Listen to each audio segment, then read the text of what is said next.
Hello friends, welcome to my channel. నేను chicken చేస్తున్నాను చూడండి.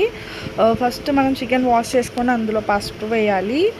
తర్వాత అల్లం పేస్ట్ ఎంత వేసుకుంటే అంత టేస్ట్ వస్తుందండి. సో ఫ్రెష్ ఉండాలి అల్లం పేస్ట్.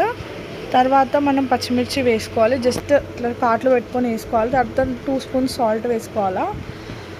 2 స్పూన్స్ సాల్ట్ తర్వాత ఆనియన్స్ ఒక 5 to 6 వేసుకోండి, కట్ చేసుకొని. ఇది కారం వేయాలండి, 1 స్పూన్, ఫుల్ స్పూన్ వేయాలి. ఇంకా ఆనియన్స్ వేసేసుకోవాలి. ఆనియన్స్ మంచిగా వేసుకొని కొత్తిమీర వేసుకోవాలి. కొత్తిమీర వేసుకున్న తర్వాత బాగా మిక్స్ చేసుకోండి. బాగా పీసెస్కి సాల్ట్ కారం బాగా పట్టేలా మిక్స్ చేసుకోండి, లేకపోతే వైట్గా ఉండిపోతుంది పీస్. తర్వాత ఆయిల్ వేయండి, ఒక 3 టేబుల్ స్పూన్స్, 3 to 3.5 వేసుకోండి. నేనైతే 1 kg చికెన్ తీసుకున్నాను, నేను ఎక్కువ ఆయిల్ యూస్ చేయను.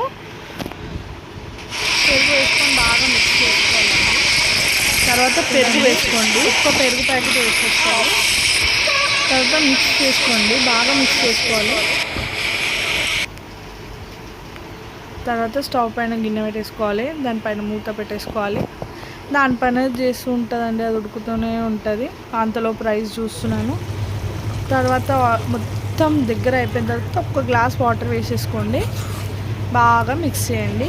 మిక్స్ చేసిన తర్వాత చూడండి ఫ్రెండ్స్, మంచి మనం మిక్స్ చేస్తుంటేనే థిక్నెస్ కనిపిస్తుంది, ఎందుకంటే పెరిగేసాం కాబట్టి. సో మూత పెట్టేసుకోవాలి. మూత పెట్టేసిన తర్వాత చికెన్ కూర వేసింది, అన్నం చికెన్ కూర వేసింది.